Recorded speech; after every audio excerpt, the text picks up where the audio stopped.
Banks are institutions that accept deposits from the public and grant loans to the needy, subject to conditions. They operate on the basis of the general guidelines and conditions set by the Reserve Bank of India. Look at the chart given below.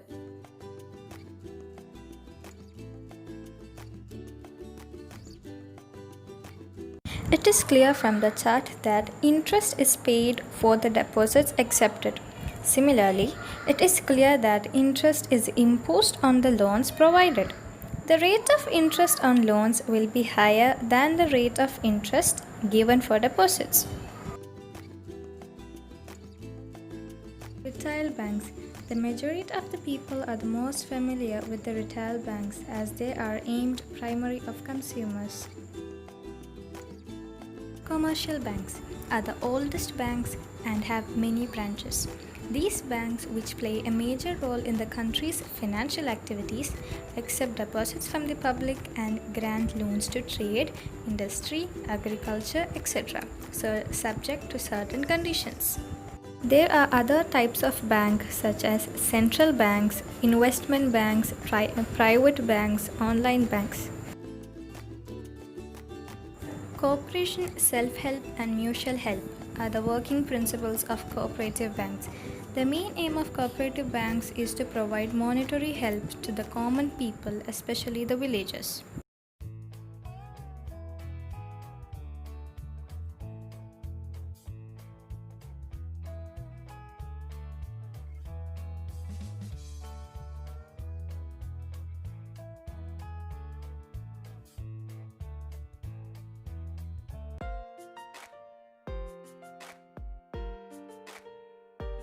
The locker facilities to individuals and institutions for keeping their valuable assets. One key of the locker will be with the owner and the other will be with the bank. The locker can only be opened when the both keys are jointly used. Demand draft is the facility provided by the banks to send money from one place to another. It is not necessary to have an account for this. To transfer money from anywhere in the world, either to one's own account or to someone else's account, this service is called mail transfer. Telegraphic transfer, which can transfer money through a message. It is faster than mail transfer. The facility to withdraw money anytime without going to the bank is made possible through automated teller machine (ATM).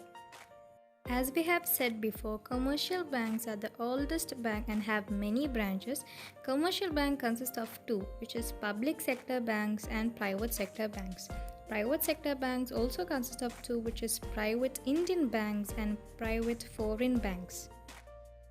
Public sector banks are owned by the Government of India and their functions are controlled by the RBI or Reserve Bank of India. Also, private Indian commercial banks and private foreign commercial banks are owned by private individuals and also operate under the control of RBI of India.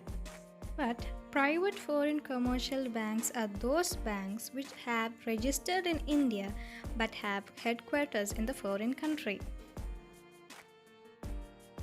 Electronic banking use of computers and telecommunications to enable banking transactions to be done by mobile phones or computers rather than through human interaction. Electronic banking is a method by which all transactions can be carried out through net banking and telebanking, etc. Let's see how e-banking is helpful.